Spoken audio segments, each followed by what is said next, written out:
In our previous post, we spoke in detail about diabetes. We had also mentioned that there are various types of diabetes which can affect different people and involve different kinds of treatment.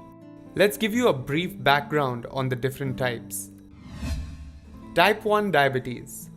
Type 1 diabetes is also called insulin-dependent diabetes, but more commonly known as juvenile diabetes. It happens when the body cannot produce insulin. The insulin-producing cells of the pancreas, which are called beta cells, get destroyed by the immune system. It is mostly reported in children at a very young age, or before the age of 40 in an adult. This type of diabetes is not so common. The total cases of juvenile diabetes are not more than 5 to 10% all over the world. There is no other way but to use external insulin, which is injected into the body. That is the reason why sufferers of this type of diabetes have to depend on insulin injections their whole life. The disease cannot be cured, and the diet as well as blood sugar levels have to be monitored lifelong.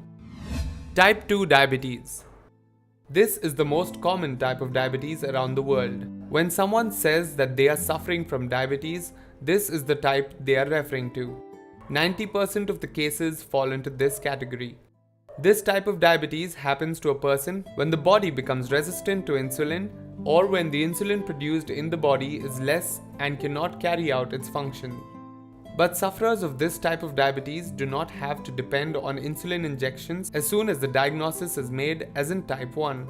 This form of diabetes can be kept under check with a balanced diet for a while. It is important to keep the weight under check as well, as people suffering from this type have a tendency to put on weight. Type 2 diabetes is a progressive disease, which means it will eventually get worse as time goes by.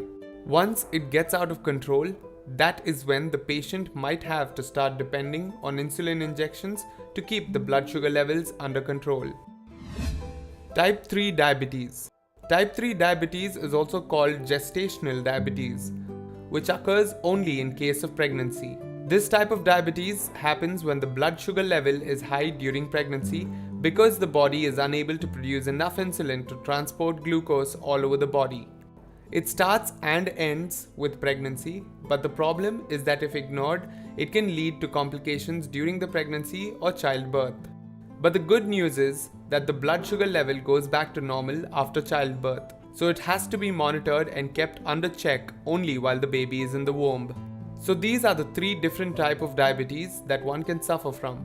Up next, we tell you more in detail about the different types, type 1 being the first.